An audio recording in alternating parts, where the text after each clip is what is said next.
রমজানুল মোবারক আসলে জান্নাতকে আরো বিউটিফাই করা হয়, সাজানো হয়। জাহান্নামের যত দরজা আছে সব বন্ধ, এমনকি মজবুত করে দেওয়া হয়। নবীজি বলেন জান্নাতের যে ভোর পরিগুলো আছে এরা গান বলতে আরম্ভ করে এ আনন্দে।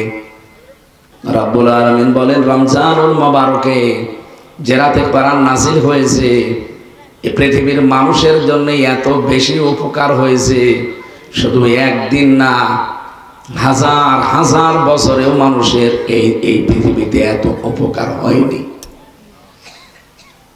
এই জন্য আমরা রমজানুল মোবারক আসলে সেরা কদরটা তেলাওয়াত শুনি বেশি। ইন্না আনজালনাহু ফি লাইলাতিল কদরি ওয়া মা আদরাকা মা লাইলাতুল কদর। অবশ্যই আমি কোরআনে কারীম লাইলাতুল কদর নাযিল করেছি মহিমান্বিত রজনীতে। এই যে আজকে শুরু হয়ে গেছে, এখান থেকে যে বেজোড় 10 দিন আছে, যে কোনো একদিনেই হতে পারে। যদিও 27শে রমজান আমরা অনেকে মনে করি না, যে কোনো একদিন হতে পারে। আল্লাহ পাক বলেন নবী আপনি কি জানেন এই কদরটা কি? আপনাকে যে বললাম লাইলাতুল কদর, আপনি জানেন এটা কি? লাইলাতুল কদরি খায়রুম মিন আলফি শাহর। এটা আলফন ওয়াহিদুন আল্লাহ দেননি। যারা আরবি গ্রামার জানে, আলফন ওয়াহিদুন মানে 1000 বছর, আর আলফন শাহরুন মানে নির্ধারিত না, দুইটাই নাকেরা, অনির্দিষ্ট। এটা 1000 বছর না, আমরা 84 বছর 4 মাস মনে করি না, 83 বছর 4 মাস না, 1000 বছর না, কত বছর কেউ জানে না। আল্লাহ যেহেতু নির্ধারিত করেন না, এজন্য আমাদের নির্ধারিত করা ঠিক না। এটা হাজার হাজার বছর।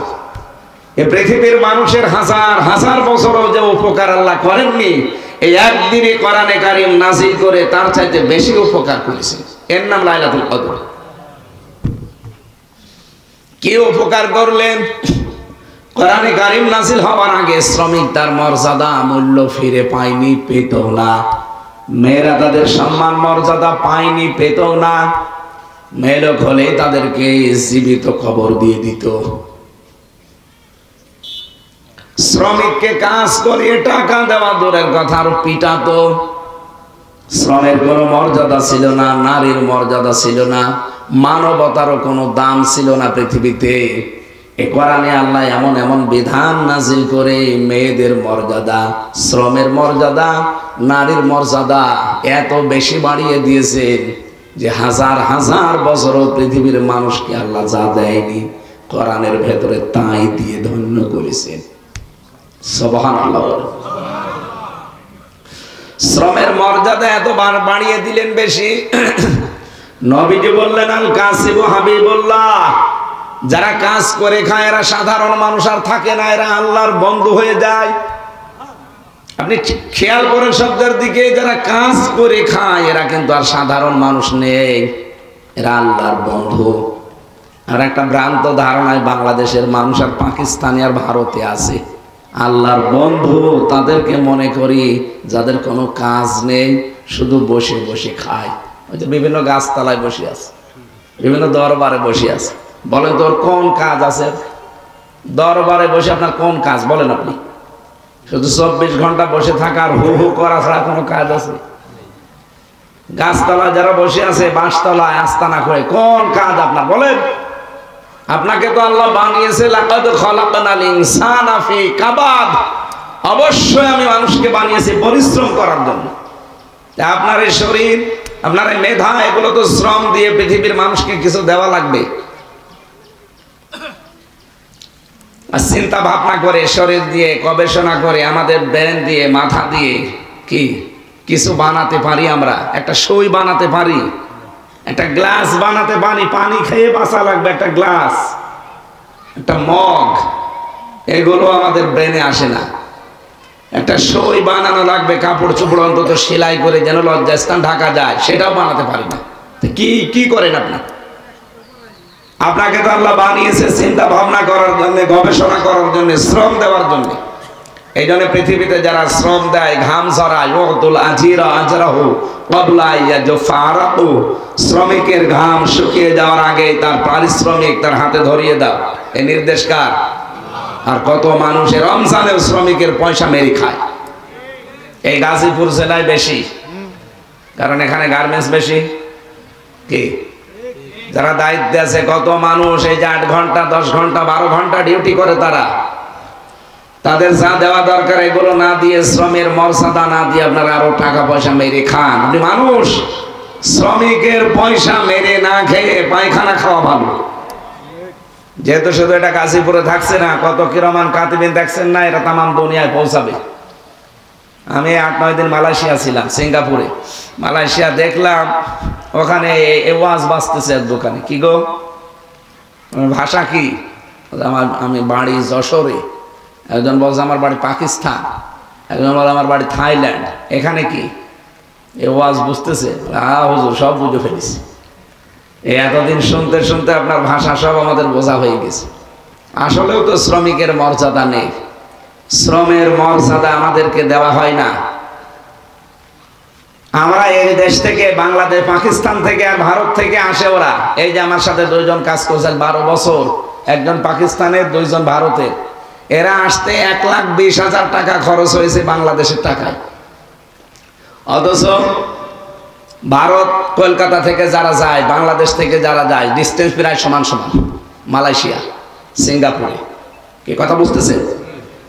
অথচ মালয়েশিয়া বাংলাদেশ থেকে যেতে কমপক্ষে 6.5 লাখ 7 লাখ টাকা লাগে। আর আমাদের পাশে কলকাতা থেকে যাচ্ছে, মায়ানমার থেকে যাচ্ছে, ওখান থেকে 1,20,000 টাকা চলে যাচ্ছে। বাকি টাকাগুলো কি ফেরেশতারা খায়? এই যে স্যার ভালো জানবে। এত কষ্ট করে গাজীপুরের এই হিজলতলির একটা যুবক, একটা ছেলে, বাড়ি ঘর জমি জায়গা, তার বাবার মায়ের গহনা, স্ত্রীর গহনা বিক্রি করে 7.5 লাখ 6 লাখ টাকা জোগাড় করে যায়। আর ওরা মাত্র 1,20,000 টাকা চলে আসে। কাজ তো একই 2 জনের। দেখলাম দর্জির কাজ করছে 12 ঘন্টা একাধারে। হ্যাঁ, বেতন তাদের 2 জনেরই। জিজ্ঞেস করলাম কেমন কি হয়? ও বলছে আমার 1 লাখ, এও বলছে আমার 1 লাখ বাংলাদেশের টাকা। ওর 6.5 লাখ 7 লাখ টাকা খরচ করে যদি 1 লাখ হয়, এর 1,20,000 1 লাখ হবে। এটা বৈষম্য না? এটা তৈরি করছে কি ভারত? তৈরি করছে কি মায়ানমার, পাকিস্তান? তৈরি করছে এই দেশে যারা দায়িত্বে ছিল। ওনারা কয়েকজনের নামও বলেছে যে এর সাথে জড়িত আছে হাসিনার ছোট বোন রেহেনা আর ওই দরবেশ। কোনটা? এরকম আরো 4-5 জনের নাম বলছিল। ওখানে কিছু মানুষ আছে, তাদের কাছে আমি শুনেছি। এই যে শ্রমিকের সাথে যে কাজটা করলে, শ্রমিকের পয়সা যারা মেরে খেয়েছেন এইভাবে 2 নাম্বারি কায়দায়, কিয়ামতের দিন আপনার শরীরে 1 টুকরা গোশত থাকবে না, শুধু হাড় ছাড়া। এখনই তো তাই অবস্থা হয়ে গেছে 6.5 মাস জেল খেটে। আর কিয়ামতে যে জেল আল্লাহ বানিয়েছে, যে কারাগার, শ্রমিকের পয়সা যারা মেরে খান, গরিব মানুষকে যারা ঠকান, আপনার শরীরে 1 টুকরা গোশত আল্লাহ রাখবে না, পুরাটা একেবারে ঝাঁঝরা করে দেবে। আগামীতে যারা আসবে দায়িত্বে, তারা যেন সচেতন হয়, বিশেষ করে শ্রমিকের ব্যাপারে। কারণ এরা সাধারণ মানুষ না, আল্লাহর বন্ধু। কত বড় গুরুত্বপূর্ণ শব্দ আল্লাহর নবী দিলেন তাদের ব্যাপারে। আর সবচাইতে ঘৃণিত, সবচাইতে খারাপ মনে করে আমরা তাদেরকে। এ তো এ ছোট কাজ করে, এ রাস্তা ঝাড়ু দেয়, পায়খানা সাফ করে। আরে ভাই, ওই কাজটা কত বড় গুরুত্বপূর্ণ কাজ আপনি জানেন? এই গাজীপুরে যারা রাস্তা ঝাড়ু দেয়, টয়লেট সাফ করে, ওরা যদি না থাকতো এই শহর বসবাসের অযোগ্য হয়ে যেত। সকালবেলা বের হতে পারতেন? আপনি তো সাহেব মানুষ, আপনি তো এসব করেন না। এই জন্য যারা এই কাজ করে খায়, এদেরকে ছোট ভাববেন না, আর নিজেরা আপনারা ছোট মনে করবেন না। আপনারা মনে করবেন আপনারা আল্লাহর বন্ধু। হ্যাঁ, এখন যদি মনে করেন আল্লাহর বন্ধু তো হয়েই গেছে, নামাজ রোজার দরকার হবে, ওটা তো মাস্ট বি লাগবে।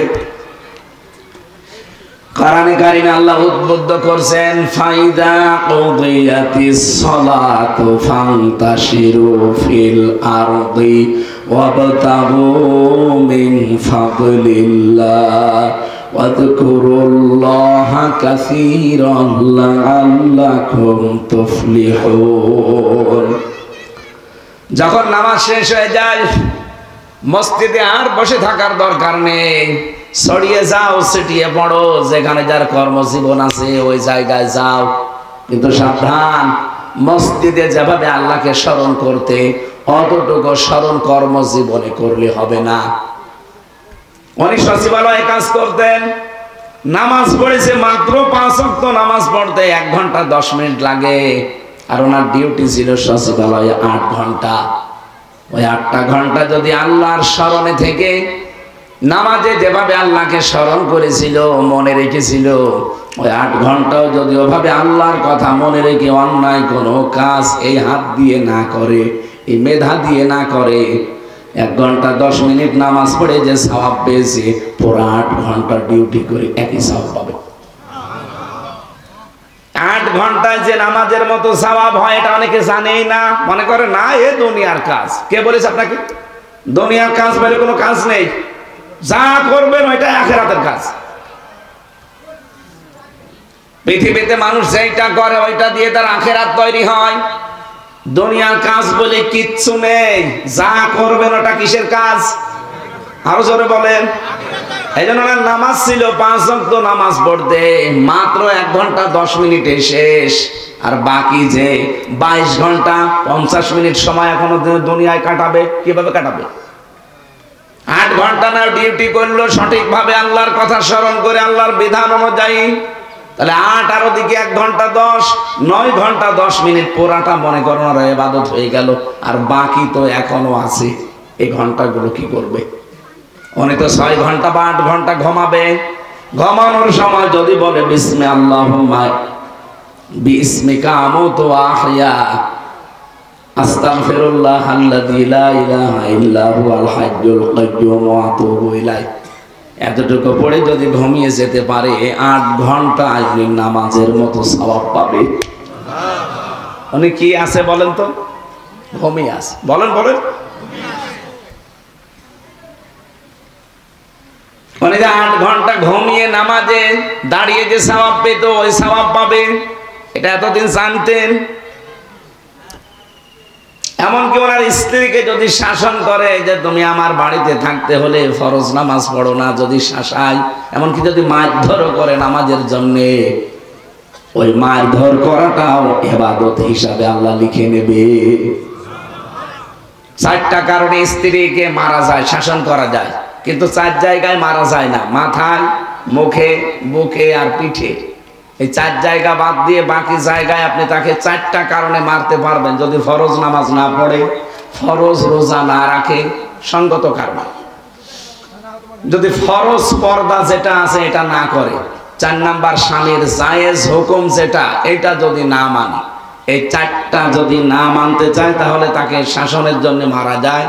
মাজা থেকে শুরু করে পা পর্যন্ত লাঠি হবে, কোদালের আছাড়ি, এই 1 বিঘত পরিমাণে একটা লাঠি, তাও নিজের হাত দিয়ে ধরা লাগবে, পিলাস দিয়ে ধরা যাবে না।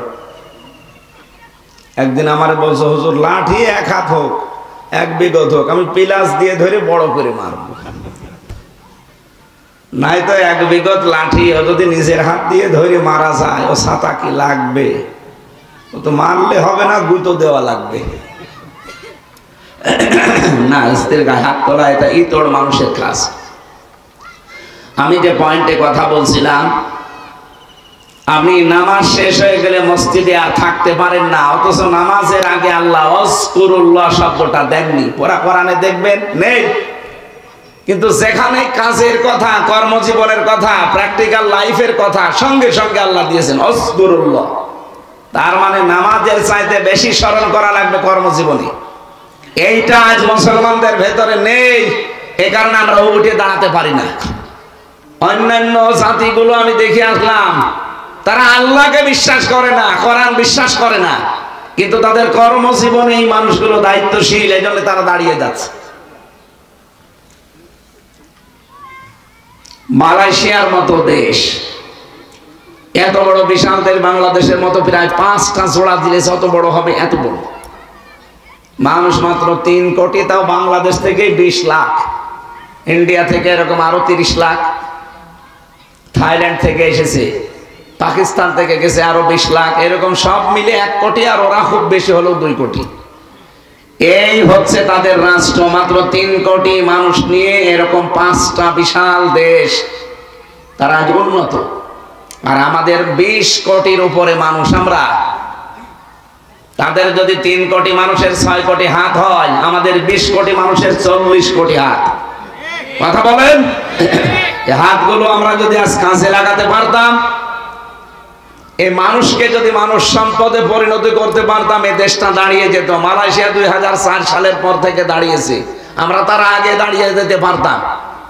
কিন্তু খালি চুরি চুরি আর চুরি, সব জায়গায় চুরি, কর্মজীবনে চুরি, টাকা পয়সা চুরি, পাচারে চুরি, সব চুরিতে আছে।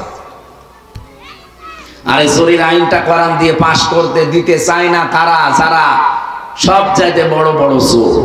কারণ তারা জানে যে চুরির আইন যদি সে 1971 সালে 72 সালে যখন সংবিধান হয়েছিল, ওই সময় যদি চুরির আইনটা ওই জায়গায় লেখা থাকতো কোরআন দিয়ে, যে হাত কেটে বহু মানুষের হাত গলায় ঝুলতো।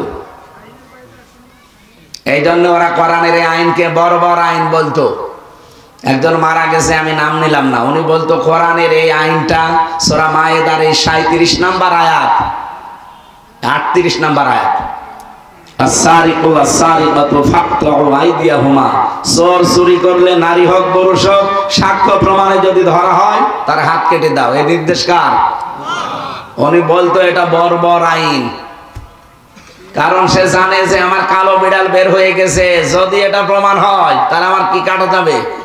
এই জন্য হাত কাটার আইনকে সে বর্বর আইন বলতো। বাংলাদেশে এখন অনেক জাহেল, অনেক অজ্ঞ মানুষ দায়িত্বে আছে, তারা দেখতে পাচ্ছে। আজকে একজন বলেছে যে নামাজ রোজার মতোই এই সে সামনে পয়লা বৈশাখ আসতেছে, নামাজ রোজার মতোই পয়লা বৈশাখ আমাদের সংস্কৃতি। এ কথা কেউ বললে তার ঈমান থাকার কথা? কোথায় নামাজ রোজা আর কোথায় পয়লা বৈশাখ? আরে পয়লা বৈশাখের যে কালচার পালন করা হয় এদেশে, এগুলো তো হিন্দুদের। আপনি তো পালন করবেন পয়লা মুহররম ইমাম হোসাইনের মতো, যে অন্যায় দেখলে জীবন দিয়ে হলেও প্রতিবাদ করা লাগবে, এর নাম। আর ওরা পয়লা বৈশাখে বাদর সাজে, আল্লাহকে দেখাতে চায় যে মানুষ বানিয়েছে, ওই আমার ভালো লাগে না, আমি বাদর হলে ভালো লাগতো। আল্লাহর সৃষ্টি যারা বিকৃত করে, আল্লাহ সবচাইতে বেশি রাগ হয় তাদের প্রতি। আল্লাহ আমাদের জাতিকে যেন হেফাজত করে, আর এই কথা যিনি বলেছেন তিনি যেন তাওবা করেন। অথবা 16 কোটি 18 কোটি 20 কোটি মানুষ কিন্তু একবারে আবার ওই জালেমদের মতো খেপে গেলে আপনারও গদিতে থাকতে পারবেন না।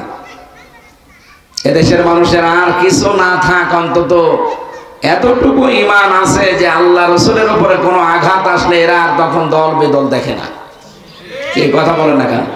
এটাই যদি আর না থাকে তখন আর অস্তিত্ব থাকবে না। এই জন্য এই কথা যিনি বলেছেন, বুঝে বলেছেন কি না বুঝে বলেছেন আমরা জানি না, আপনারই তাওবা করে নেবেন, নয়তো আপনার ঈমানের সমস্যা দেখা দেবে। আমরা কর্মজীবনের কথা দিয়ে শুরু করেছিলাম, নামাজের চাইতে এখানে জানলাম কর্মজীবনের দাম কত বেশি। আমরা এই জন্য মসজিদে প্রবেশ করলে দেখবেন দুনিয়ার সব মানুষ একটা দোয়া পড়ে, আল্লাহুম্মা ইফতাহলি বা মাফতাহলি আবওয়াবা রহমাতিক, হে আল্লাহ তোমার রহমতের একটা না, আবওয়াব বহু বচন, বাবের যত দরজা আছে সব খুলে দাও। তাহলে রহমত পাওয়ার জায়গা কোনটা? মসজিদ। বলেন না কেন? রহমত পাওয়ার জায়গা, রহমত পাওয়া শেষ, এবার আপনি আর মসজিদে বসে থাকতে পারবেন এ কথা আল্লাহ কোরআনে দেয়নি। ফান্তাশিরু ফিল আরদ, ছড়িয়ে যাও জমিনে। ছড়িয়ে যাওয়ার সময় কি বলবা? এই জন্য মসজিদ থেকে বের হওয়ার সময় কি বলা লাগে? আল্লাহুম্মা ইন্নী আসআলুকা মিন ফাদলিকা। এই যে কোরআনের আয়াতে ছিল অবতাগু মিন ফাদলিল্লাহ, আল্লাহর রিজিক, আল্লাহর অনুগ্রহ তোমরা তালাশ করো, অনুসন্ধান করো, খোঁজ করো। আর এই দোয়াতেও আল্লাহ ওই শিক্ষাটাই আমাদেরকে নবীজি দিলেন যে আল্লাহুম্মা, হে আল্লাহ, ইন্নী, অবশ্যই আমি, আসআলুকা, আপনার কাছে চাই, মিন ফাদলিকা, আপনার রিজিক চাই। তাহলে ফজল মানে রিজিক, ফজল মানে কি? এটা পাওয়ার জন্য কি মসজিদ, মাদ্রাসা, খানকা, ঈদগাহ, গরস্থান, কোন জায়গা? জমিন। বলেন বলেন। ফান্তাশিরু ফিল আরদি, ছড়িয়ে যাও জমিনে। সুতরাং রিজিকের জন্য কোথায় থাকা লাগবে? এই জমিনে ছড়িয়ে ছিটিয়ে যে সেক্টরে কাজ করছে। আপনি যদি কাজটা মনে করেন যে না নামাজের মতো এইটাও ইবাদত, বাংলাদেশ তো একেবারে দাঁড়িয়ে যাওয়ার কথা। কারণ নামাজে যেমন চুরি করা যায় না, 8 ঘন্টা ডিউটিতেও চুরি করা যাবে না। কথা বলে না কেন? ইউনিয়নের মেম্বার থেকে শুরু করে একেবারে সংসদ যিনি প্রধান আছেন এদেশে, প্রত্যেকটা মানুষ যদি আজ এই রকম করে ইবাদত মনে করতাম, আমার মনে হয় দেশটা মালয়েশিয়ার মতো 2004 সালে না, এমা 54 বছর আগে দেশটা দাঁড়িয়ে যেত। কিন্তু আমরা যেখানে ছিলাম আরো নিম্নে চলে গেছি। এখানে রমজানুল মোবারক এসেছে, আমার প্রথম কথা ছিল একটার সাথে যেহেতু আর একটা সম্পর্কিত, রিলেটেড করা। রমজান আসলে যেন আমরা জান্নাতের দরজা যেহেতু সব উন্মুক্ত হয়ে আছে, আরো পরিষ্কার পরিচ্ছন্ন করে বিউটিফাই করা হয়। জাহান্নামের দরজা যা বন্ধ আছে আরো বন্ধ করে দেওয়া হয়। জান্নাতের হুরপরীরা গান বলতে আরম্ভ করে এবং আল্লাহ নিজের রহমতের দৃষ্টিটা বান্দার প্রতি একেবারে একনিষ্ঠভাবে নিক্ষেপ করে থাকে। পুরাটা মাস আল্লাহ দিয়ে আছে, আর এই শেষের দিকে আরো আল্লাহ বেশি দিয়ে আছে। বিশেষ করে নাজাতের এই সময়ে আমরা যেন আমাদের জীবনে নাজাত তৈরি করতে পারি জাহান্নামের আগুন থেকে। বলেন আমিন। এইটাই মানব জীবনের সবচাইতে বড় সফলতা। আমি এবার একটা নতুন তথ্য বলছি, যারা একটু লেখাপড়ার মন দেন বা পড়াশোনা করেন তাদের জন্য কাজে লাগবে। সূরা আলে ইমরান 185 নম্বর আয়াত। আল্লাহ রাব্বুল আলামিন বলেন, কুল্লু নাফসিন যায়িকাতুল মাউত ওয়া ইন্নামা তুওয়াফাউনা উজুরাকুম ইয়াওমাল কিয়ামাহ ফামান যুহজিহা আনিন নার ওয়া উদখিলাল জান্নাতা ফাকাদ ফাজ। প্রত্যেকেই মারা যাবে। ও গাজীপুরবাসী, আপনি যত উপরে ওঠেন না কেন আপনাকে মরা লাগবে, এটাই ফাইনাল। পৃথিবীতে আজ পর্যন্ত যত দামি মানুষও বেঁচে থাকেনি, কিয়ামত পর্যন্ত কেউ থাকবেও না। ওয়া ইন্নামা তুওয়াফাউনা উজুরাকুম ইয়াওমাল কিয়ামাহ, কিয়ামতের দিন প্রত্যেকের উজরত পারিশ্রমিক আল্লাহ পরিপূর্ণ করে দেবে। এই শব্দটার দিকে খেয়াল করে আমি একটা জিনিস পেয়েছি। আমার এই 33 বছর বয়স, 92 সালে আমার জন্ম। আমি যদি এই 33 বছরে মারা যাই, যত অপরাধ করেছিলাম ওই অপরাধগুলো আমার মাথার উপরে চাপিয়ে দিলে আমার বিচার শেষ হয়ে যাওয়ার কথা। আল্লাহ ইউওয়াফাউনা উজুরাকুম ইয়াওমাল কিয়ামাহ, উজুর বহুবচন দিলেন কেন? তাফসীর মাহফিলে আসতে হয়, কোরআন বুঝতে হয়, এই কারণে নিজের জীবনকে সংশোধনের জন্য আল্লাহ আজরুন দিতে পারতেন, উজুর দিলেন কেন? আমার 33 বছর বয়সে আমি মারা যাই, ঠিক আছে, কিন্তু 33 বছরে এমন এমন কাজ আমি আঞ্জাম দিয়েছি যে 33 কোটি বছর এটার রেশ থাকবে। আমি একটা সিনেমা তৈরি করলাম, একটা সিনেমা হল বানালাম। আমি হয়তো মরে গেলাম 33 বছর বয়সে, কিন্তু ওই সিনেমা হল, ওই সিনেমা তো আর বন্ধ হয়নি, ওটা চলতে আছে। কি দিন যত যাবে ওটা বিউটিফাই করে আরো সুন্দর করে ছড়াবে, বিভিন্ন ভাষায় ছড়াবে। এই বাংলাদেশে পবিত্র প্রেম বলে একটা সিনেমা বানিয়েছিল একজন হিন্দু একজন মুসলমান, এই চরিত্র নিয়ে, বাংলাদেশের মেয়ে। ওটা আমি তামিলনাড়ুতে গিয়ে দেখি, ওই দেশে এই সিনেমাটা তামিল ভাষায় পরিবর্তন করে তাদেরকে দেখানো হচ্ছে। কাহিনী একই আছে কিন্তু ভাষাটা তামিল। পাকিস্তানে যান, এখানে উর্দুতে আপনাকে শোনাবে ওই কাহিনীটা। না লাগবে না কিছু। আমি যেটা বোঝাতে চাই এখানে, আমি মারা গেছি কিন্তু আমার কাজ তো মরে যায়নি। এই কাজটা যতদিন থাকবে কবরের ভেতরে আমার পাপের বোঝাটা তত বাড়তেই থাকবে। কথা বোঝানো যায়নি।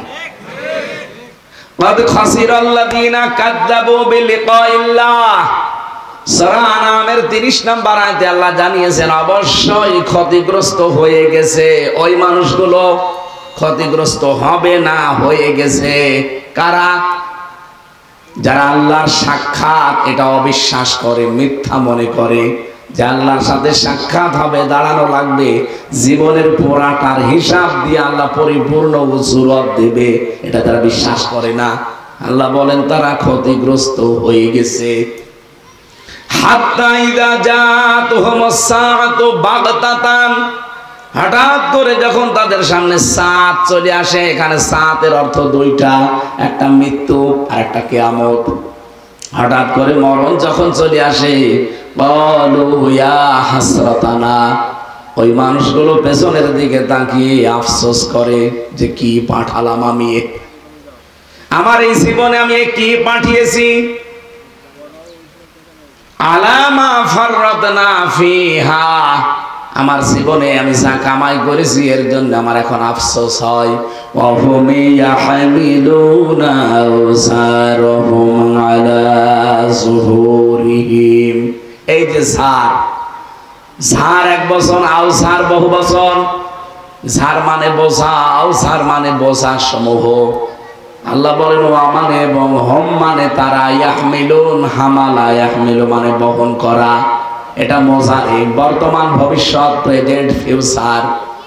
এই মানুষগুলো যেন বহন করছে, করবে তাদের পাপের বোঝাগুলো পিঠের উপরে। গাজীপুরবাসী, আপনি মনে করবেন আমার নিজের জন্য এইটা, আমি যদি এখন মারা যাই, আমার এই 33 বছর জীবনের যত গুনাহ এগুলো একটা বোঝা আকারে চাপিয়ে দিলে তো হয়ে যেত। আল্লাহ কেন আওসার দিলেন কেন? আমি যে বললাম এমন এমন কাজ, আমি সাদগায়ে জারিয়া সারা জীবন শুনি যে মাদ্রাসা, মসজিদ, মানবতার কল্যাণে কোনো কাজ করলে ওটা সাদগায়ে জারিয়া হয়, যতদিন টিকে থাকবে সওয়াব পেতে থাকবেন। এদের পরিবর্তে গুনাহে জারিয়া আছে অনেকে আমরা জানি না। সাদগায়ে জারিয়া যেমন আছে, আপনার জীবনে গুনাহে জারিয়া আছে। মারা যাওয়ার সঙ্গে সঙ্গে ওই কাজটা দুনিয়ায় এখনো রেশ কাটে নাই, চলতে থাকে। আমি এমন একটা দল তৈরি করে গেলাম, আমি হয়তো মরে গেছি কিন্তু দলের লোক তো মরে যায়নি, ওরা সাদাবাজি করছে। এরকম দল তো বাংলাদেশে নেই। আমি মরে গেলাম, আমার দলের লোক এখনো মানুষ কোপানো বন্ধ করেনি। আপনি দেখেছেন আগস্টের 5 তারিখের আগ পর্যন্ত কিভাবে মানুষকে কুপিয়েছে। আমি একটা ভিডিও দেখছিলাম, একটা ছেলেকে তরবারি বের করে এক কোপ দিল হাতের উপরে। আপনি দেখেন ভিডিওটা? অবশ্যই সেই ছেলেটা কোনো না কোনো দলের ছেলে, না তো কোপ দেবে কেন? আমি নাম নিলাম না, অবশ্যই কোনো দলের ছেলে। নাম নিতে অসুবিধা কি? ছাত্রলীগের অথবা যুবলীগের। বলেন তো, যারা এই ছাত্রলীগ যুবলীগ প্রতিষ্ঠিত করেছিল তারা তো মরে গেছে, কিন্তু এই মানুষগুলো তো এখনো মারা যায়নি। এদের দ্বারা যত মানবতার ক্ষতি হবে, মানবতা বিপদে পড়বে, আল্লাহর কসম কবরে বসে বসে গুনাহে জারিয়া পেতে থাকবে। এই জন্য আপনার বোঝা এখন আর আলসার, ঝাড় নেই, আলসার হয়ে গেছে। একটার পর একটা বোঝা বাড়তেই থাকবে, বাড়তেই থাকবে। এখন কিয়ামত হতে এখনো কত কোটি বছর বাকি। বলেন তো, এত বছর কবরে আপনি পড়ে আছেন, কিন্তু আপনার পাপের বোঝা কমতেছে না বাড়তেছে? 2-5টা হবে না কোটি কোটি বোঝা হবে? বলেন। আন্দাজে একটা দলের উপরে আমরা চাপিয়ে দেই যারা রক কাটে, অথচ আজ পর্যন্ত এই 54 বছরে আমরা প্রমাণ দিতে পারলাম না যে তারা রক কেটেছে। কিন্তু যারা রক কাটে, মানুষের ঠ্যাং পর্যন্ত কেটে নেয়, রক না হাত কেটে নেয়, তাদের নামে কোনো বদনাম নেই। এখন কিছু কিছু বদনাম বের হচ্ছে। জাহাঙ্গীরনগর বিশ্ববিদ্যালয়ে মানিক নামে যে ছেলেটা 100টা মেয়েকে ধর্ষণ করার পরে মিষ্টি বিলোতন করছিল যে আমি সেঞ্চুরি করেছি। উনি যেই দলের লোক, ওই দলটা যিনি প্রতিষ্ঠিত করেছিল সে তো মারা গেছে, কিন্তু ওই দলের ছাত্র তারা তো মারা যায়নি, তারা কাজ চালিয়ে যাচ্ছে।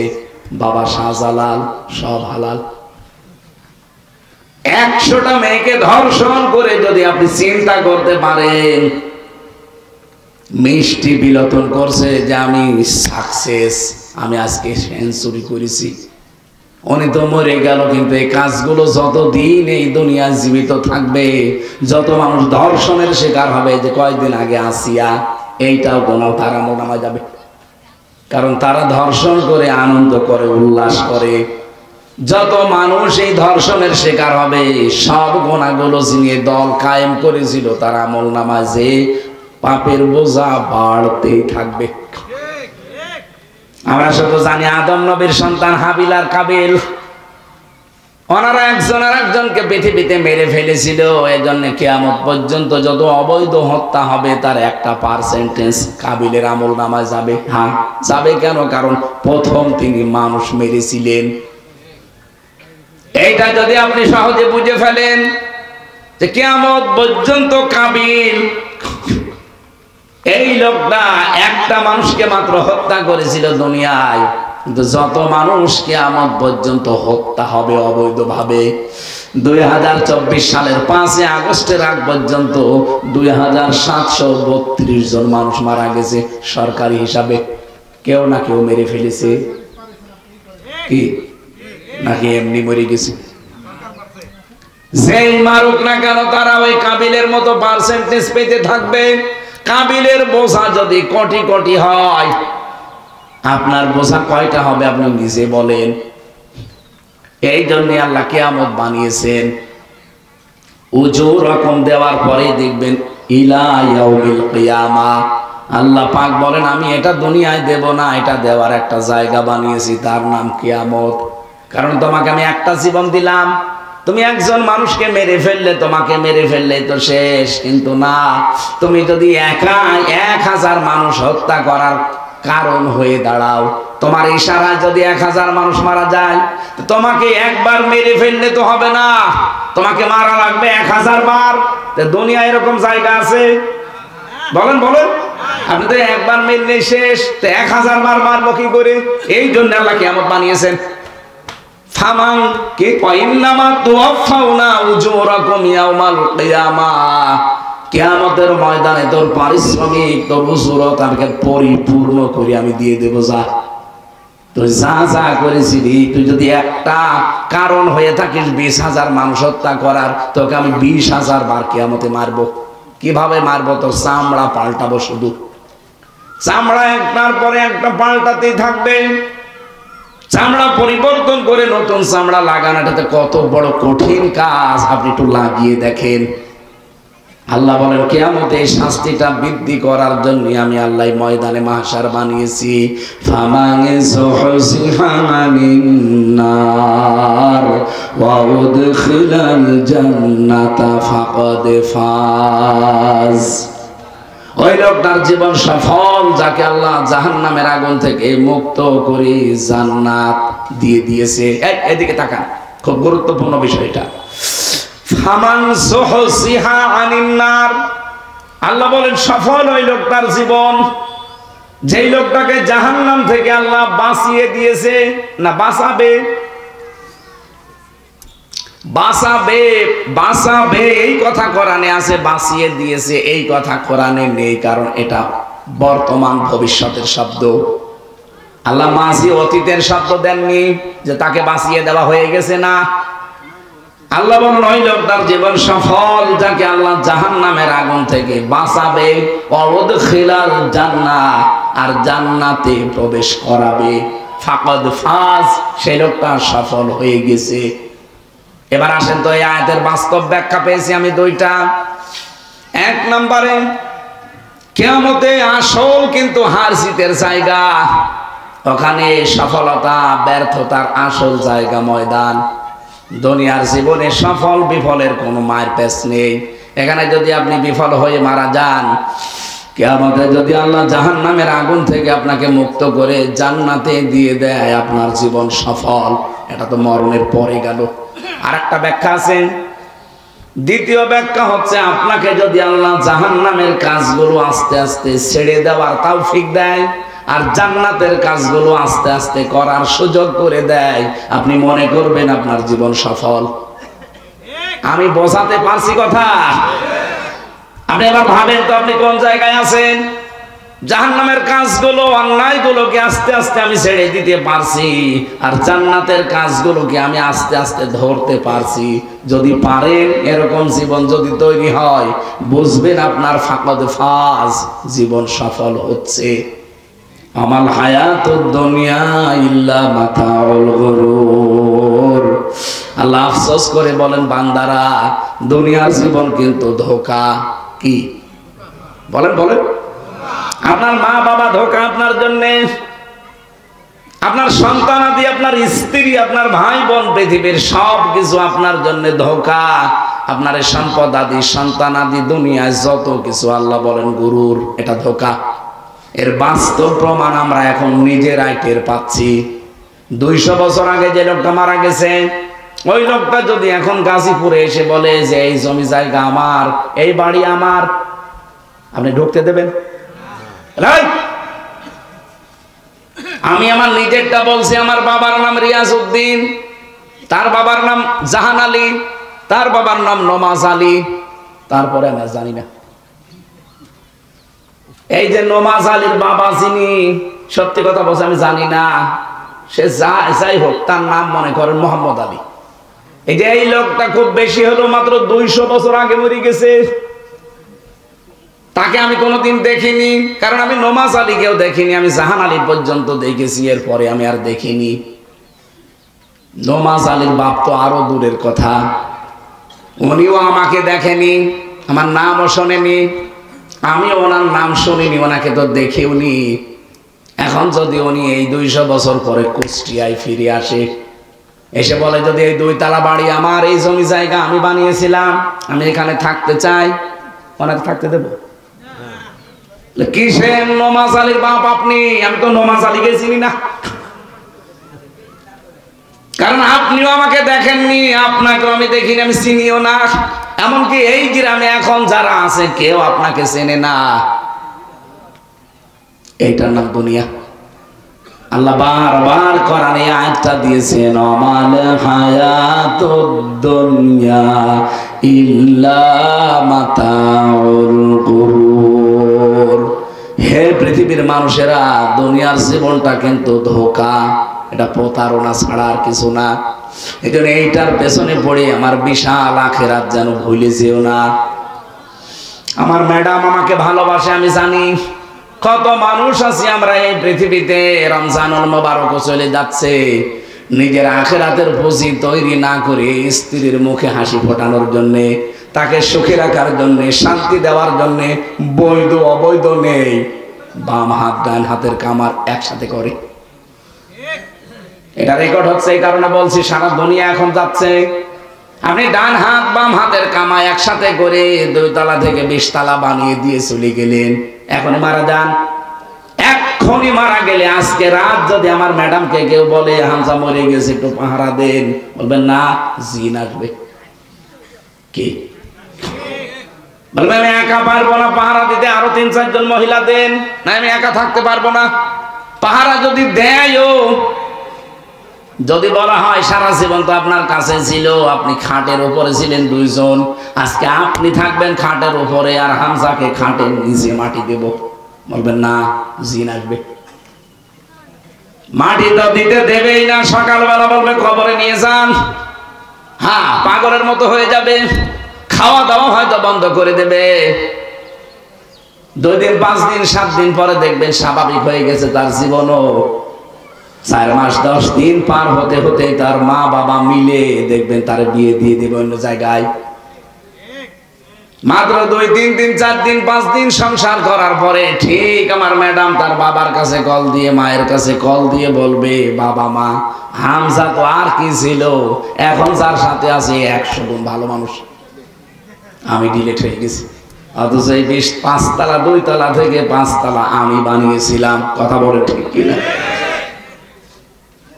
এখন আমার আর কিছু তার মনে নেই। ওই 2 দিন তার কাছে থাকার পরে সব সে ভুলে গেছে।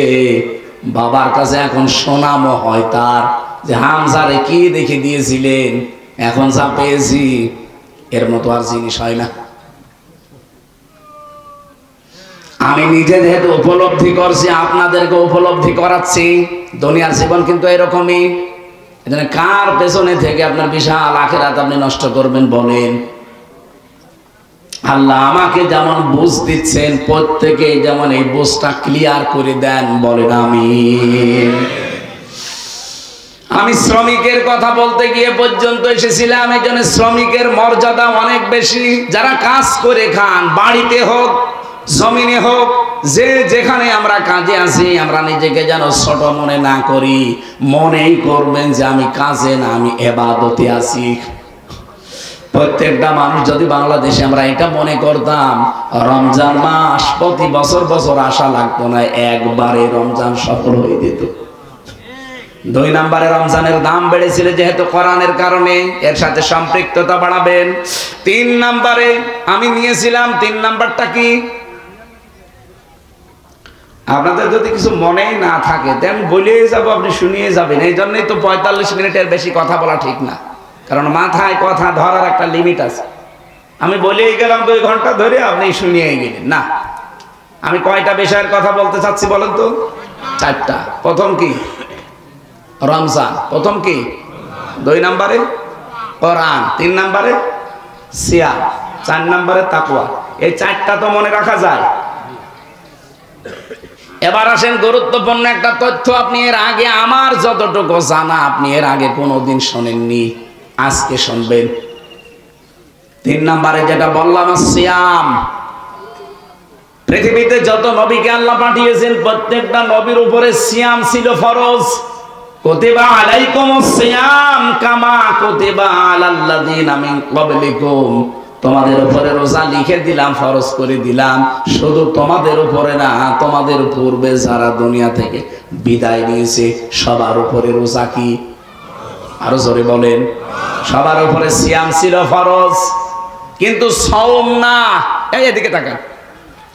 আসিয়াম এবং আসসাওম শব্দ দুইটা শুনতে কাছাকাছি মনে হচ্ছে, আকাশ পাতাল পার্থক্য আছে। সিয়াম হচ্ছে কন্টিনিউ, একটার পর একটা আসতে থাকা ধারাবাহিক ভাবে। এই জন্য আপনি দেখবেন এই যে রমজান যারা পাননি, সিয়াম যারা পাননি, এটা কিন্তু আগামী বছর হলে আপনি আবার বেঁচে থাকলে পাবেন। কি বলেন বলেন? কিন্তু সাওমটা কি? এখানে যারা আছেন একজনকেও যদি কেউ বলতে বলে যে বলেন তো সিয়াম আর সাওমের ভেতরে পার্থক্য কি, না আমার জানা পারবে না, কারণ ওইভাবে ডিপলি চিন্তা হয়তো আপনারা করেননি। সিয়াম যেহেতু প্রত্যেক নবীর উপরে ছিল, কিন্তু তাদের সিস্টেম আলাদা ছিল। আমাদের সিয়াম হচ্ছে সকাল থেকে সন্ধ্যা পর্যন্ত না খেয়ে থাকা, পানি না পান করা, স্ত্রী সম্পর্ক থেকে বিরত থাকা, আর হারাম যত কাজ আছে হারাম কাজগুলো ছেড়ে দেওয়া। এই 4টা শর্ত পালন করার নাম হচ্ছে সাওম। এর নাম কি? আর সিয়াম কি? আমাদের উপরে তো সিয়াম ফরজ, অথচ আমি হাদিস পড়েছিলাম প্রথমে, আপনি দেখেছেন আস-সাওমুলি আস-সিয়ামুলি বলি নাই, কারণ হাদিস হচ্ছে আস-সাওমুলি, রোজা আমার জন্যে, ওয়ানা জিসি বিহি বা ওয়ানা উজিসা বিহি, আল্লাহ নিজে দেব অথবা আমি নিজেই তার পুরস্কার হয়ে যাব। এটাকে সিয়ামের জন্য না সাওমের? বলেন বলেন। সাওম কাকে বলে বোঝা গেছে? কি? না খেয়ে থাকা খাবার, না খেয়ে থাকা পানি, স্ত্রী সম্পর্ক থেকে দূরে থাকা, আর হারাম কাজ যাবতীয় ছেড়ে দেওয়া। কয়টা শর্ত? আরো জোরে। কিন্তু সিয়ামটা কাকে বলে? আপনি দেখেন অন্যান্য নবীর উম্মতের উপরে সিয়াম ছিল, কিন্তু তাদের সিয়াম আমাদের মতো এই 4টা বিষয় ছিল না। হযরতে মারিয়াম আলাইহিস সালাম তিনি সিয়াম ছিলেন, তার সিয়াম বা তার রোজার নিয়ম ছিল কি? তিনি সব করতে পারতেন, তিনি খাবার খেতে পারতেন, পানি পান করতে পারতেন, সব করতে পারতেন দুনিয়ায়, শুধু কথা বলতে পারতেন না। তার মারিয়াম আলাইহিস সালামের যে নিয়ম, তার রোজার যে নিয়ম সিয়ামের, ওনার সাথে আমাদের রোজার মিল আছে? বলেন বলেন। এখন যদি বলেন না আমি মরিয়মের মতো রোজা রাখবো, শুধু কথা বলবো না আর সব খাবো, হবে? কারণ আমাদের ওই রোজা আল্লাহ দেয়নি। এই জন্য সিয়াম এটা কন্টিনিউ, প্রতি বছর আসতেই থাকবে, এটা কিয়ামত পর্যন্ত। কিন্তু সাওম এটা আপনাকে তৈরি করা লাগবে। আমি আশা করি কথা বোঝাতে পেরেছি। আর সিয়াম আর সাওম কি এক? সিয়াম আসে কন্টিনিউ ধারাবাহিক ভাবে, একটার পরে একটা, আর প্রত্যেকটা উম্মতের উপরে সিয়াম আছে। এই পৃথিবীতে এখন 4,500 ধর্মের মানুষ বাস করে, প্রত্যেকটা ধর্মের মানুষ সিয়াম রাখে। আপনি ইহুদিদের দিকে তাকান, তারাও সিয়াম রাখে, কিন্তু তারা সেহরি করে না।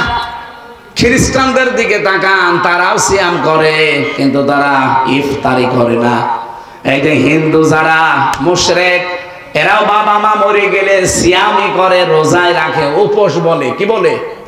ওরা না খেয়ে থাকে না, কিন্তু তারা সেহরিও করে না, ইফতারিও করে না। আর আমাদের যে সিয়াম, এখানে সেহরি আছে, ইফতারি আছে, আর ওই 4টা শর্ত মেনে চলা আছে। নবীজি হাদিসে কুদসি এটা বিশ্ব নবী এই জন্য জানিয়েছে, as-সাওমু লি ওয়া আনা আজজি বিহি। এটা আল্লাহর কথা নবীর মুখ দিয়ে বের হচ্ছে। কেউ যদি সিয়াম সাধনা করে, সওম পালন করে, আমার আল্লাহ পাক নিজে তাকে পুরস্কার দেবেন, অথবা নিজেই পুরস্কার হয়ে যাবেন। এখন আমার প্রশ্ন, আল্লাহ সিয়ামটা কেন রমজানে দিলেন? এখনো তো 12 মাস ছিল, সেই মাসে সিয়ামটা দিলেন না কেন? রমজানের সাথে, কোরআনের সাথে সিয়ামের এমন অঙ্গাঙ্গি ভাবে জড়িত সম্পর্ক, আপনি এর ভেতরে না ঢুকলে বুঝবেন না। বক্তা চলে এসেছে, তাই জন্য আমি তাড়াতাড়ি করছি। 4 নাম্বার বলেছিলাম তাকওয়া, লাআল্লাকুম তাত্তাকুন।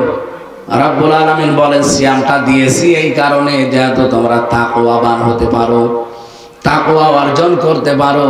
এই তাকওয়াটা কি? এটা কি গাজীপুরের বাজারে কিনতে পাওয়া যায়?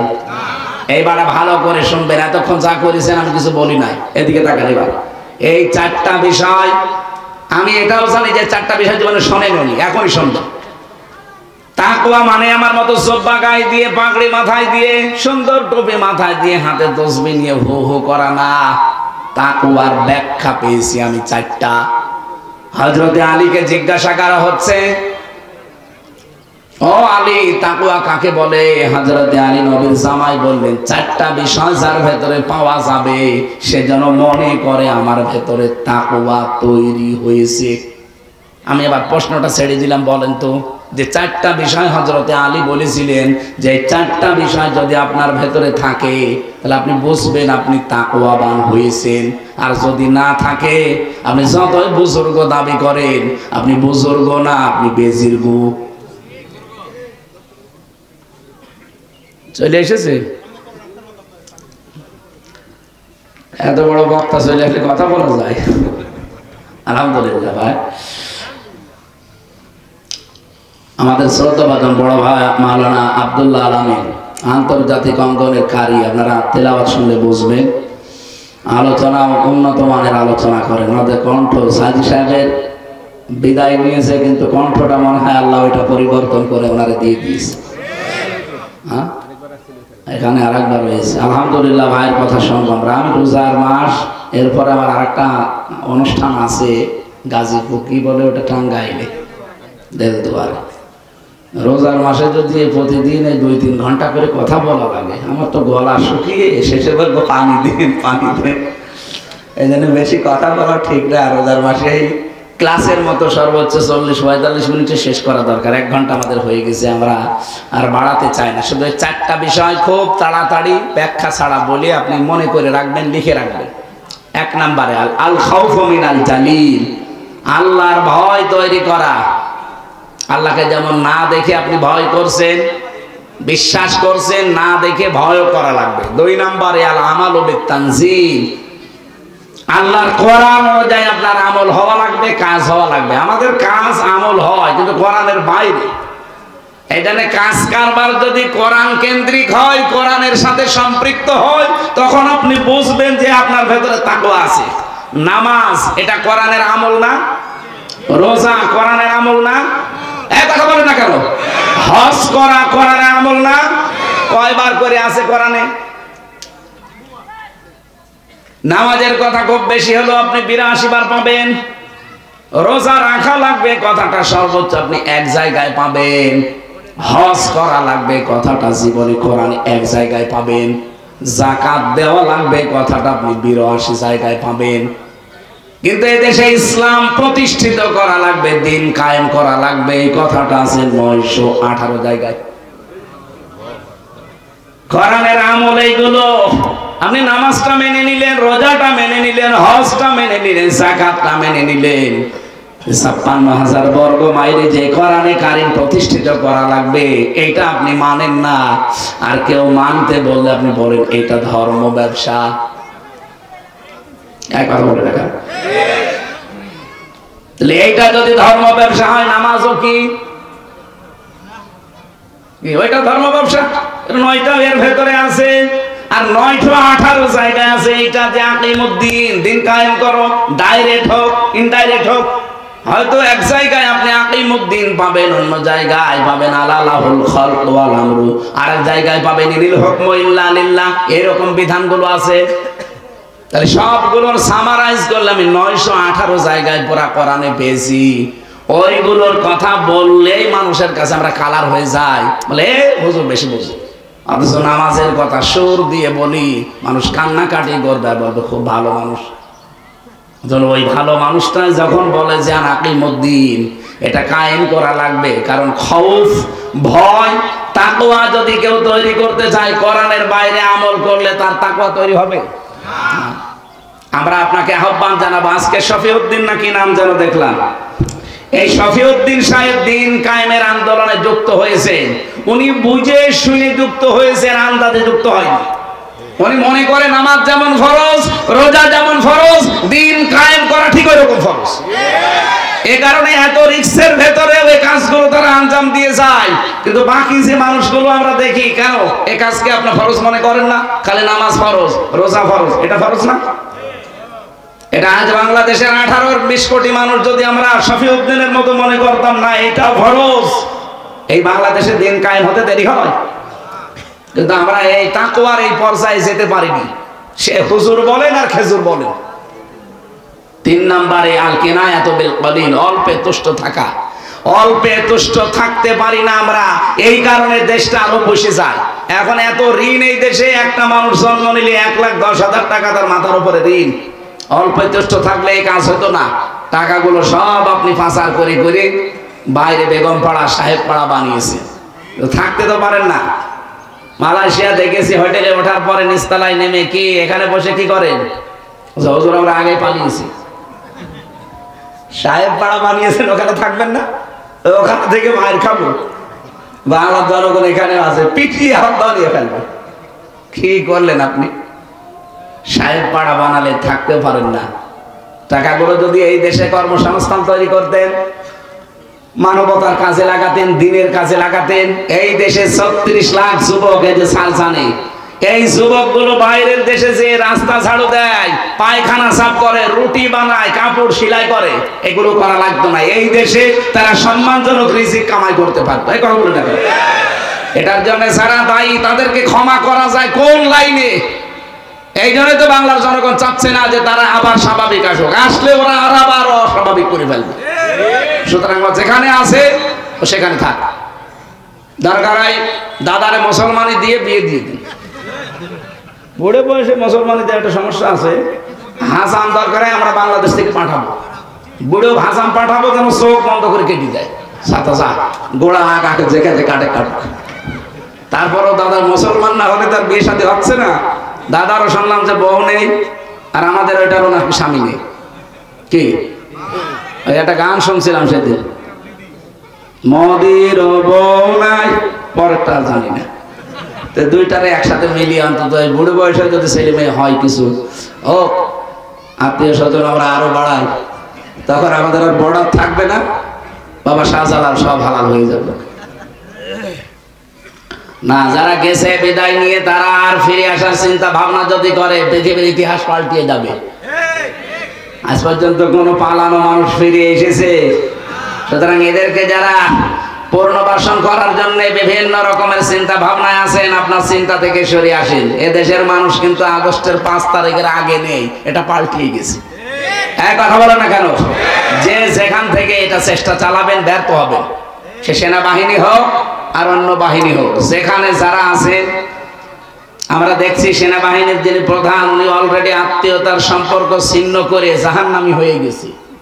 কারণ আত্মীয়তার সম্পর্ক যারা ছিন্ন করে তারা কি, উনি কি করবে? ওনার নিজের আপন লোক আত্মীয়তার সম্পর্ক ছিন্ন করে ফেলেছে। এটা মিডিয়া আবার কাটছাট করে উল্টো পাল্টা বোঝা পড়ে, কারণ এদের কাজই তো এরকম উল্ট পাল্টা। আমরা হাদিস পড়েছিলাম যে লা ইয়াদখুলুল জান্নাতা কাতিউন, যারা আত্মীয়তার সম্পর্ক ছিন্ন করে তারা কি জান্নাতে যাবে না, তারা জাহান্নামে। তা ওনার আত্মীয় ছিল, উনি সম্পর্কটা যদি ঠিক রাখতে পারে না। এখন শুনছি গোপনে আবার বিভিন্ন কায়দায় সম্পর্ক ঠিক রাখার চেষ্টা চালাচ্ছে। কিন্তু বাংলাদেশের মানুষ এখন সেই জায়গায় আছে, এ দেশের মানুষ আর মানবে না। আপনি দরকার হয় নতুন আত্মীয় করেন, ওই আত্মীয় ভুলে যান, ওটা আত্মীয় না। হযরতে নূহ আলাইহিস সালাম তার সন্তানের পরিচয় দিতে চাচ্ছিলেন, আল্লাহ বললেন না, সন্তান না, ওইটা আপনার, ওটা আপনার আহাল পরিবারের লোকেরা যারা আল্লাহ রাসূলকে মানে না, মানবতার জন্য যারা হুমকি, ওরা আপনার আত্মীয়ই না। এখানে আমরা এদেশে যারা মুসলিম আছি, এ দেশের বৈধ যারা নাগরিক আছি, এ দেশটাকে যারা অবৈধ করার জন্য চেষ্টা চালিয়েছেন, আপনি তো আমার আত্মীয় হলো। এখন আমরা কোরআনের ওই আয়াত অনুযায়ী বলবো, লাইসা লাকা মিন আহলিকা, আপনি আমার আত্মীয়ই না। আমরা চেষ্টা চালাচ্ছি। 4 নাম্বারটা হচ্ছে ওয়াল ইসতিদাদু লিয়াউমির রাহি, আখিরাতের পুঁজি তৈরি করার জন্য সে লোকটা সচেষ্ট থাকবে।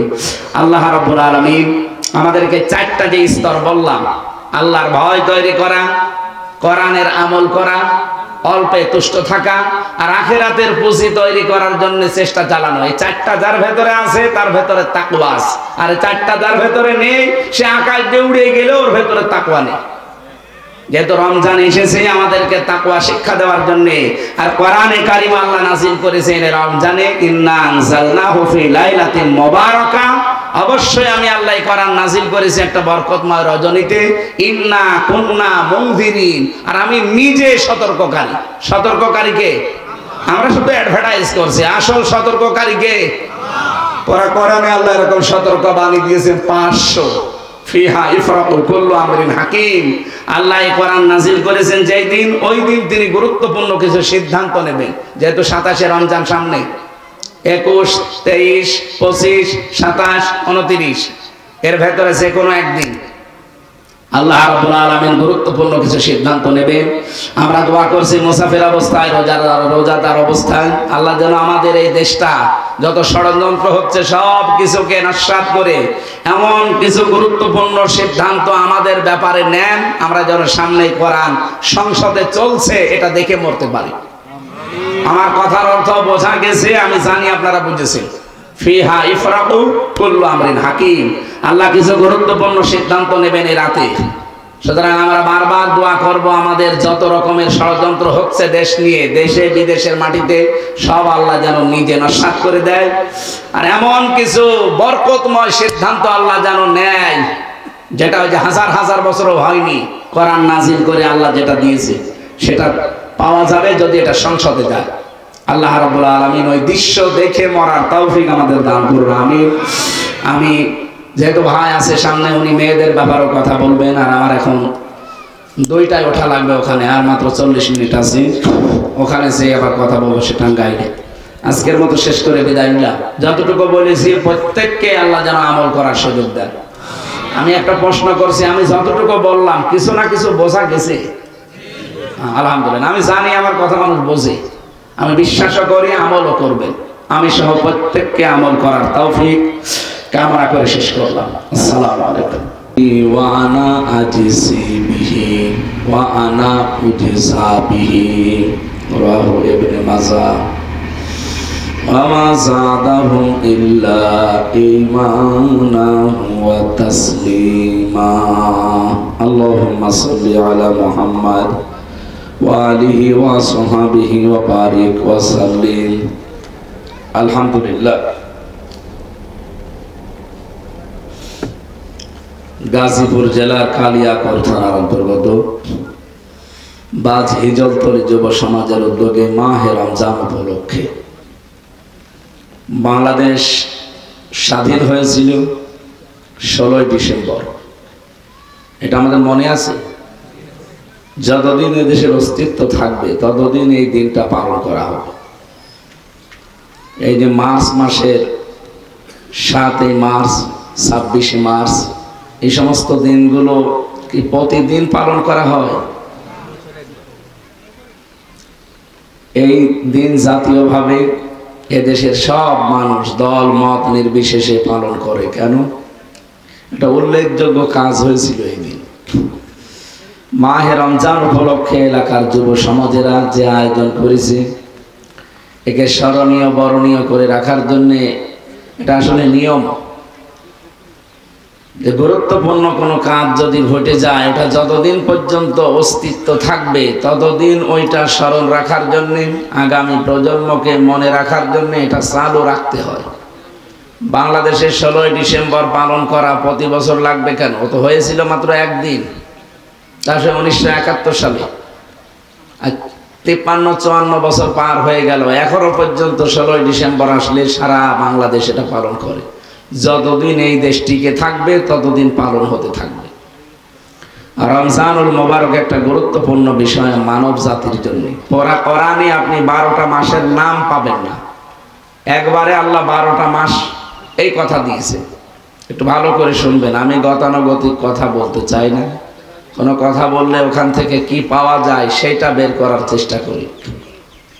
আপনাদের গল্প বন্ধ হয়েছে, নীরবে থাকবেন, মনে করবেন এটা আমার জন্য। ইন্না ইদ্দাতাশ শুহুরি ইনদাল্লাহি 12 শাহরান ফি কিতাবিল্লাহ, সূরা তাওবার ভিতরে এসেছে অবশ্যই আল্লাহর নিকটে গণনার দিক থেকে মাসের সংখ্যা 12টা। কয়টা? 12টা মাস কি কি এটা কোরআনে আছে? হ্যাঁ, নেই। যারা এখানে আলেম আছে, কোরআন পড়ে যারা, পড়া কোরআনে আপনি 12টা মাসের নাম পাবেন না। একটা মাসের নাম আল্লাহ কোরআনে দিয়েছেন, শাহরু রমাদান। কোন মাস? রমজান। যেহেতু ওই সমস্ত মাসগুলো আছে কিন্তু নাম নেই কোরআনে, শুধু একটা মাসের নাম আছে। এই জন্য 4টা বিষয় আমরা দেখি পরস্পর একটার সাথে আর একটা রিলেটেড, জড়িত, অঙ্গাঙ্গি ভাবে জড়িত। একটা হচ্ছে রমজান, 2 নম্বরে কোরআন, 3 নম্বরে সিয়াম, 4 নম্বরে তাকওয়া। আপনি একেবারে ধারাবাহিকভাবে মিলাবেন, একটার ছাড়া আর একটা কোনো মর্যাদাই নেই। রমজান মাস 1500 বছর আগেও ছিল, কিন্তু কোনো মর্যাদা ছিল? বলেন। এর মর্যাদা বাড়ার কারণ কি? পরের শব্দে আছে, আল্লাযী উনজিলা ফীহিল কোরআন। এই সেই মাস রমজান যাতে আল্লাহ কোরআনে কারীম নাজিল করলেন। তাই রমজানের মর্যাদা মূল্যের কথা আমরা যা শুনছি বা শুনবো, এর একটাই কারণ, এ মাসে আল্লাহ কোরআন দিয়েছেন। কোরআন যদি মুহররম মাসে, সফর মাসে, রজব মাসে, শাবান মাসে দিতেন, তাদের দামও বেড়ে যেত। রমজানের দাম বাড়ার পেছনে কারণ কি বলেন তো? আরো জোরে বলেন। এই মাসটাকে স্মরণীয় বরণীয় করে রাখার জন্য মাহে রমজান উপলক্ষে এলাকার যুবকেরা যে আয়োজন করেছে, প্রতি বছরে এরকম প্রত্যেক দিন যেন কোরআন কেন্দ্রিক কিছু থাকে। যেহেতু রমজানের দাম বেড়েছে কোরআনের কারণে, সেটা যদি না থাকে তো রমজানের মূল্য মর্যাদা আপনি বুঝবেন কি করে?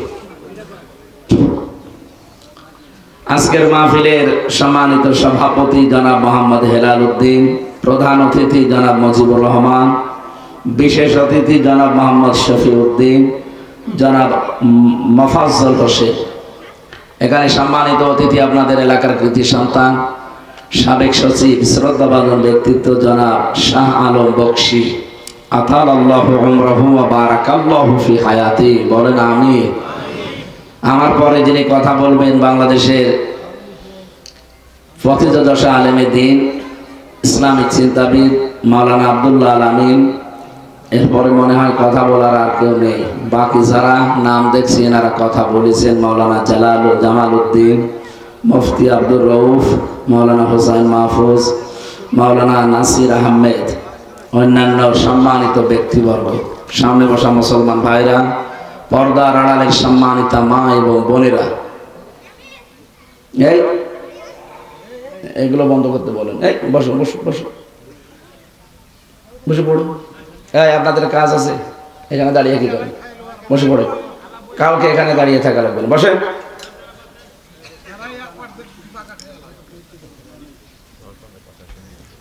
সে এক মেয়ে শরীরের কাপড় ফেলে দিয়ে দৌড়াচ্ছে। লোকজন বলছে, কি গো তোমাদের এলাকায় ওয়াজ মাহফিল আর তুমি এইভাবে?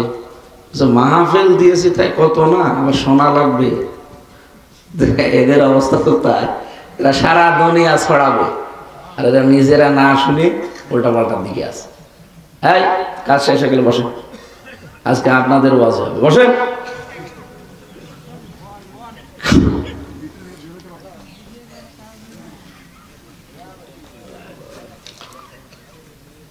সবাইকে নিয়ে আমরা রমজানুল মোবারকে একটা কথা বললে যেহেতু ৭০টা কথা বলার সওয়াব হয়, এই জন্য বলেন আলহামদুলিল্লাহ। আর একবার বলেন আলহামদুলিল্লাহ। দরুদ আর সালাম পাঠ করার মাধ্যমে আমরা আলোচনায় প্রবেশ করছি। রমজানুল মোবারকে যে 4টা বিষয় বললাম, এই 4টা বিষয়কে সামনে নিয়ে আমরা কথা বলবো ইনশাআল্লাহ। 1 নম্বরে রমজান। নবীজি বলেন যখনই মাসটা আসে সঙ্গে সঙ্গে আল্লাহ জান্নাতের যত দরজা আছে দরজাগুলো খোলায় থাকে। এগুলো জান্নাতের দরজা আমরা জানি অনেকে যে জান্নাতের দরজা রমজানের প্রথম দিন আল্লাহ খুলে দেয়, না, রমজানে দরজাগুলো সব খোলা থাকে, আরো বিউটিফাই করা হয় পুরোটা। জান্নাতের দরজা কোনো দিনের জন্য বন্ধ হয় না আর বন্ধ হবেও না। হ্যাঁ, জাহান্নামের দরজা বন্ধ থাকে, জাহান্নামের দরজা বন্ধ থাকে, এটা আরো মজবুত করে বন্ধ করা হয়। প্রশ্ন আসতে পারে এতদিন সন্তান যে জাহান্নামের দরজা সব বন্ধ হয়ে যায়, জান্নাতের দরজা খুলে যায়, কথা তো ঠিকই আছে। আল্লাহ পাক বলেন ওয়াসিকাল্লাযীনা কাফারু ইলা জাহান্নামা যুমারা হাত্তা ইযা জাউহা ফুতিহাত আবওয়াবুহা ওয়া ক্বাল ইলা আখির আয়াত। সূরা যুমারের ভেতরে আছে, আপনি ৭১ নম্বর আয়াতে পাবেন। কাফেরদেরকে যখন জাহান্নামের দিকে ধাক্কা দিতে দিতে নিয়ে যাবে ফেরেশতারা, জাহান্নামের গেটে যাওয়ার আগেই দেখবে জাহান্নামের গেট বন্ধ। ওখানে যাবার পরে জাহান্নামের দরজা খোলা হবে। আমি আয়াতটা তাফসীরের আগেও বহুবার পড়েছি, ওভাবে আমি বুঝি নাই, এমনকি যারা পড়িয়েছে আমাদেরকে ওইভাবে বোঝাতেও পারে নাই। জেলখানায় যে আয়াতটা আমার কাছে ক্লিয়ার হয়ে গেছে। জেলে যাওয়ার পরে দেখলাম 24 ঘন্টা কারাগারের যে দরজা মেন যেটা ওটা বন্ধ থাকে। কেউ যদি বাইরে থেকে যায় তখন খুলে দেয়, ভেতরে প্রবেশ করানোর পরে আবার বন্ধ করে দেয়। আপনি দেখবেন জেলখানার মেন দরজা যেটা 24 ঘন্টার 1 ঘন্টাও দিনে রাতে কোনোদিন খুলে রাখে। আপনারা তো জেলে যাননি, জেলে তো যাবো আমরা নাকি? আপনাদের তো এর সাথে কোনো সম্পর্ক নেই, ও জায়গা তো আমাদের জন্য সরকার বানিয়েছে আর আমরাই মাঝে মাঝে যাব। তাহলে এখান থেকে কি বুঝলাম? জেলখানা 24 ঘন্টা বন্ধ থাকে, কারণ এর ভেতর যারা আছে এরা কিছু কিছু এমন ভয়ঙ্কর অপরাধী। এই যে সুইডেন আসলাম ভাই ছিলেন ভেতরে 27 বছর, নাম শুনেই আমার মনে হয় যে বাচ্চা ছেলে ফেলে পানি খাবে। সুইডেন আসলাম, আসলাম তো সুন্দর নাম, সুইডেন কেন? নামের ভেতরে একটা পরিচয় পাওয়া যাচ্ছে না? আমার উপর তলায় একজন ছিল ডেঞ্জার রাসু, এটা টাঙ্গাইল না গাজীপুর, গাজীপুরের একজন ছিল ভয়ঙ্কর তাজ। সব এখন বের হয়ে গেছে, কেউ 15 বছর, কেউ 22 বছর, কেউ 27 বছর জেল খাটতেছে। আর মনে হয় একজন আছে মুকিম গাজী 45 বছর। ওনার একদিন বললাম যে ভাই আপনি কত বছর জেল পেয়েছেন? বলছে 260 বছর। 260 বছর আপনার জেল, আপনি বের হবে? হ্যাঁ হুজুর দোয়া করে। আমি দোয়া করে দেব 260 বছর আপনার জীবনে পার হয়ে চলে যাবে। আপনি 45 বছর জেলে আছেন। তাদের চেহারা মানে দেখলে আপনি যদি প্রথম দেখেন অবশ্যই আপনার ভয় লাগবে, পানি খেতে মনে চাবে। এই মানুষগুলো ভেতরে আছে এরকম ভয়ঙ্কর মানুষ, যারা সুইডেনে যে মার্ডার করে এখানে আসে, এখানে মার্ডার করে সুইডেনে যায়। এই মানুষগুলো এখন তারা আহ্বান জানিয়েছে সরকারকে যে আমরা আর এই রাস্তায় থাকবো না, পরিবর্তন হতে চায়। দয়া করে সরকার যাক, সব কিছু মাফ করে দিয়ে তাদেরকে বের করে দিয়েছে। আল্লাহ রাব্বুল আলামিন এই বান্দাগুলোকে যেন হযরত ওমরের মতো বানিয়ে দেয়। তা আমি কথা বলছিলাম এই যে রমজানুল মোবারকে জাহান্নামের দরজাগুলো সব আরো গল্লে পাতিল আবওয়াব বন্ধ করে রাখা হয়, যা আছে বন্ধ 24 ঘন্টা বন্ধ থাকে, আরো মজবুত করা হয়। এখানে জেলখানা আমি দেখলাম 24 ঘন্টায় তালা লাগানো, কেউ গেলে খুলে দেয়, ভবেরা প্রবেশ করে আবার তালা লাগায়, একটা সেকেন্ডের জন্য খুলে রাখে না, আপনি যাবেন সঙ্গে সঙ্গে তালা লাগিয়ে দেবেন। এর পরের আয়াতে আমি পেয়েছি রব্বুল আলামিন জানিয়েছে রাসিকাল্লাযীনা তাকাউ রাব্বাহুম ইলাল জান্নাতি যুমারা হাত্তা ইযা জাউহা ওয়া ফুতিহাত আবওয়াবুহা ওয়া ক্বাল, আল্লাহকে ভয় করে যারা জীবন চালায় এই মানুষগুলোকে ফেরেশতারা ধাক্কা দেবে জান্নাতে নেওয়ার জন্য, কিন্তু জান্নাতে যাওয়ার আগে তাদের জন্য দরজাগুলো সব খোলা থাকবে। এই যে মাঝখানে ওয়া আছে, এর আগের আয়াতে কিন্তু ওয়া নেই। এই ওয়ার তাফসীর আমি 19টা পড়েছি, এর ভেতরে একটা হচ্ছে জাহান্নামে যারা যাবে ওখানে যাবার পরে দেখবে দরজা বন্ধ, যিনি মালিক আছে দারোয়ান, নাম তার মালিক, ওনাকে বলার সঙ্গে সঙ্গে খুলে দেবে, ভেতরে দিয়ে আপনাকে তালা লাগিয়ে দেবে। জান্নাতের দরজা ওই রকম না, 24 ঘন্টা এটা উন্মুক্ত থাকে, খোলা থাকে।